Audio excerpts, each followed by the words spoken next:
Welcome to Mr. and Mrs. English. Speak with confidence, learn with ease. Start your English journey today. Have you ever replayed one weird message in your head for days? Today, we're pulling back the curtain on something most people carry in silence: how easy it is for self-worth to get wrapped up in other people's approval. Hello, everyone. Welcome to Mr. and Mrs. English. This is Emma, your cozy English guide, and with me is Daniel, who insists the studio is Antarctica every time the AC works. Atmosphere matters, but honestly, today's topic matches the weather: cool, quiet, but deeper than it looks. We're diving into why approval feels so addictive, the secret difference between confidence and self-worth, habits that help or hurt it, and real steps to build something steadier inside. You'll get practical vocabulary, a word tour, plus a transcript and quizzes if you want to follow along. So grab your tea, get comfy, and let's talk about why wanting approval is so human and what we can actually do about it. Let's start with the big question. Why does getting approval from others feel so powerful? Because it feels like instant relief. When someone smiles, agrees, or praises you, your whole nervous system relaxes, almost like it's saying, "Phew, I'm safe." It's almost embarrassing how one nice reaction can totally lift your mood, and one cold reply can ruin it for hours. Totally. And in stressful times, people fall back on needing those little boosts even more, like emotional painkillers. Funny thing is, most people don't even realize how much they depend on approval until something shakes their world. Right.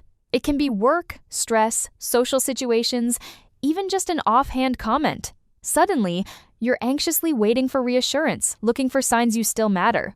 Like checking for emotional Wi-Fi, one weak signal and your calm is gone. Ouch. That hits close to home, Daniel.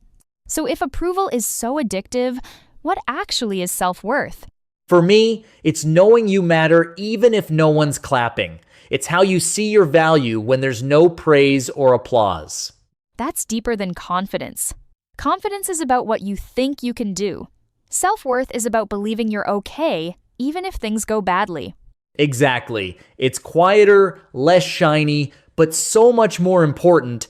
A lot of people confuse confidence and self-worth. They sound similar, but they're not. Confidence says, I think I can do this. Self-worth asks, am I still okay if I mess up? And you can look confident, but still have fragile self-worth inside. It's like being emotionally moisturized on the outside, but completely dry on the inside. That image is ridiculous, but I totally get it. The real work is in building that internal foundation. Okay, so what are the sneaky habits that quietly damage self-worth? Habit 1, people-pleasing. Saying yes when you mean no, softening yourself too much, making everyone else comfortable at your own expense. I used to do that so much, almost like my job was emotional customer service. Exhausting.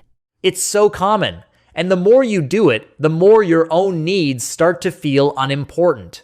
Next trap, tying your value to what you do, your work, productivity, achievements. That was me during economic uncertainty. I thought if I just worked harder, stayed extra available, maybe I could protect my place. But that's a shaky strategy. If your job or performance goes, suddenly your whole sense of worth feels at risk. And that anxiety eats away at your peace, even if things look fine on the outside. Another quiet habit, letting disrespect slide. Sometimes when self-worth is low, you let people cross lines just to keep the peace. Exactly. Losing a relationship feels scarier than losing your own calm. But every time you ignore your discomfort, a little part of you notices. Over time, that really takes a toll on your mood, your trust in yourself, even your energy. Which brings us to the last trap: constant self-doubt. The brain can be a very rude little feedback form. You replay every move. Did I say too much? Was I awkward? I used to overthink every conversation, then second-guess myself for days. It was exhausting. All these habits have something in common. They train you to look outside yourself for permission to feel okay. Which means your peace never feels stable.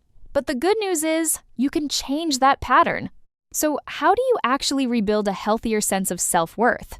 One small but powerful habit: keep the promises you make to yourself. If you say you'll rest, actually rest. If you say you'll stop texting at midnight, put down the phone. Ouch, I feel attacked. But you're right. Every time you carry through on a promise, you send yourself a message you matter too. Exactly. It's not glamorous, but it really works. Another helpful habit, stop over-explaining. Often we explain too much to make others approve or to control their reactions in advance. Absolutely. And it helps to let discomfort happen without treating it like danger. Someone being disappointed is uncomfortable, but it doesn't mean you need to instantly fix it. Sticking with the discomfort instead of rushing to smooth it over builds real inner steadiness. It's annoying advice, but so useful. Letting moments breathe is a skill worth practicing. One more. Talk to yourself with more dignity. Not fake praise, but a more respectful, honest voice. Exactly. Less, what's wrong with me, and more, okay, what do I need right now? Self-worth grows in how you treat yourself after hard moments, not just after success. I love that. Self-worth is a relationship with yourself, not just a mood you try to chase. It's built in small, steady moments, not overnight. When you finally set better boundaries, some people might be taken aback. They're used to the old, endlessly available version of you. That's true. It can feel strange at first, but emotional strength isn't about becoming cold. It's about becoming steadier, able to survive hard moments without betraying yourself. And every time you respect your limits and speak honestly, you make your own inner world a safer place to live. That's the difference between just performing and actually caring for yourself. So, how do you stop depending so much on outside validation without pretending you don't care at all? The answer isn't to feel nothing, it's just to stop making other people's reactions your main source of stability. Approval can feel great, it just shouldn't be where your worth lives. Try pausing and asking, what am I hoping they'll give me right now? And then see if you can give at least some of that to yourself first. That's how you start moving your worth inward.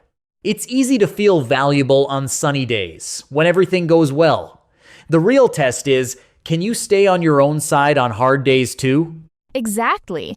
If your self-worth only shows up when life is perfect, it's not rooted deeply enough. True self-worth means you support yourself even when you fail or feel awkward. And that's what makes life calmer. You stop living like every silence or eyebrow raise is an official review. People's opinions will always come and go, but your worth needs a steadier address. Before we wrap up, let's take a little word tour through some of today's key phrases. First up, take a toll on. If something takes a toll on you, it slowly affects your energy or emotions in a bad way. Like, constantly needing approval can take a toll on your peace of mind. Next, second-guess yourself doubting your own words or choices after the fact. For example, he second-guessed himself after sending the message. And don't forget, fall back on when you depend on something during tough times. She tends to fall back on being busy when she's feeling insecure. We also talked about deep-rooted, immune, deliberate, obligatory, carry through, get away with something, and be taken aback. All very useful for describing emotions and habits. Let's finish with 3 big takeaways. First, needing approval is normal, but letting it run your life quietly erodes your peace. Second, self-worth isn't about perfect confidence or impressing everyone. It's about staying connected to yourself, especially on hard days. Third, real change comes from small habits, keeping promises to yourself, setting boundaries, and speaking to yourself with more dignity. So, here's your action step. This week, notice one place you're relying too much on outside approval. Try giving yourself a little of that comfort or reassurance first.